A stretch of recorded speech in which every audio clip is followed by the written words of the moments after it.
Assalamualaikum warahmatullahi wabarakatuh. Perkenalkan, nama saya Rizky Amalia, NIM I1A11322 dari Program Studi Kesehatan Masyarakat Fakultas Kedokteran Universitas Lampung Mangkurat.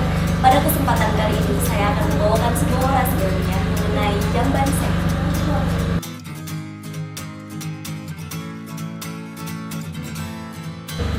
Menurut Departemen Kesehatan Republik Indonesia, jamban adalah suatu ruangan yang mempunyai fasilitas pembuangan kotoran manusia yang terdiri atas tempat jongkok atau tempat duduk dengan leher angsa atau tanpa leher angsa, dan bisa disebut dengan jamban cemplung, yang dilengkapi dengan unit penampungan kotoran dan air untuk membersihkannya.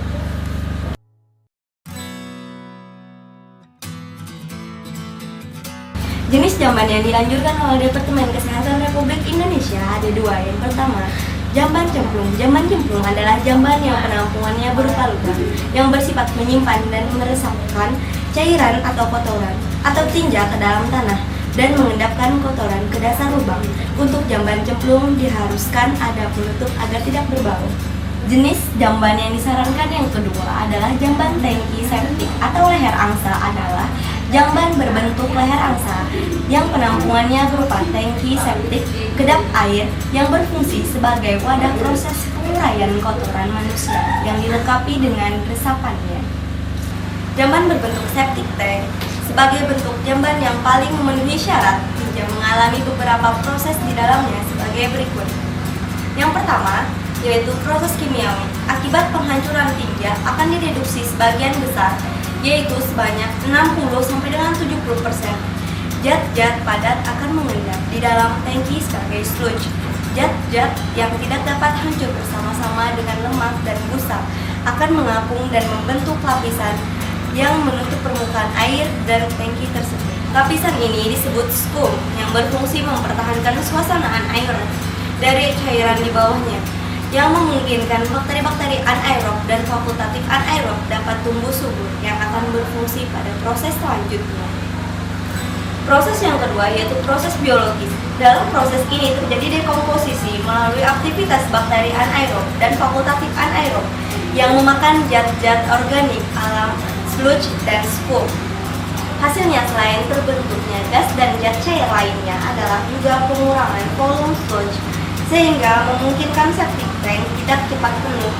Kemudian cairan influent sudah tidak mengandung bagian-bagian tinja dan mempunyai DOD yang relatif rendah. Cairan influent akhirnya dialirkan melalui pipa.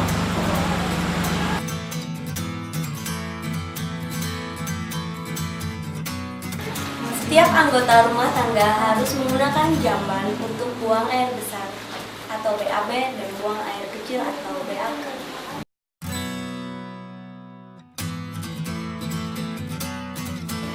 Mengapa harus menggunakan jamban? Karena agar yang pertama, menjaga lingkungan bersih, sehat, dan tidak berbau. Yang kedua, tidak mencemari sumber air yang ada di sekitarnya. Yang ketiga, tidak mengundang datangnya lalat atau serangga yang dapat menjadi penular penyakit diare, kolera, disentri, tipes, kecacingan, penyakit infeksi saluran pencernaan, dan penyakit kulit, serta keracunan.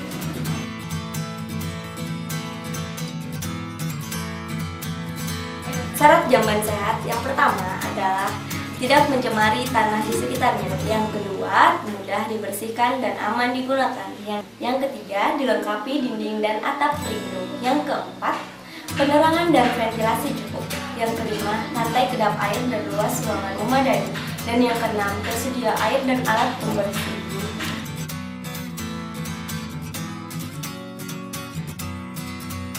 Cara memelihara jamban sehat. Yang pertama, lantai jamban hendaknya selalu bersih dan tidak ada genangan air. Dan yang kedua, bersihkan jamban secara teratur sehingga ruang jamban dalam keadaan bersih. Yang ketiga, di dalam jamban tidak ada kotoran yang terlihat. Yang keempat, tidak ada serangga seperti kecoa, lalat, dan tikus yang berkeliaran. Yang kelima, tersedia alat pembersih seperti sabun, sikat, dan air bersih. Dan yang keenam terakhir, bila ada kerusakan segera diperbaiki.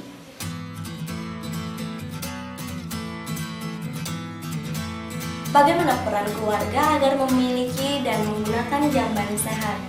Yang pertama, menyiapkan jamban di rumah, jamban keluarga dan atau jamban umum. Yang kedua, berpartisipasi untuk membuat jamban melalui arisan jamban, jamban bergilir atau yang mampu membuat jamban sendiri dan jamban umum. Untuk jamban umum disarankan membentuk kelompok pemeliharaan jamban. Yang ketiga, manfaatkan setiap kesempatan di rumah untuk meningkatkan tentang pentingnya menggunakan jamban sehat. Dan yang keempat, membagi tugas kepada anggota rumah tangga secara bergilir untuk membersihkan jamban. Dan yang keenam, setiap keluarga yang mempunyai bayi dan balita harus membuang kotoran anaknya ke dalam jamban. Mari hidup sehat dengan menggunakan jamban sehat.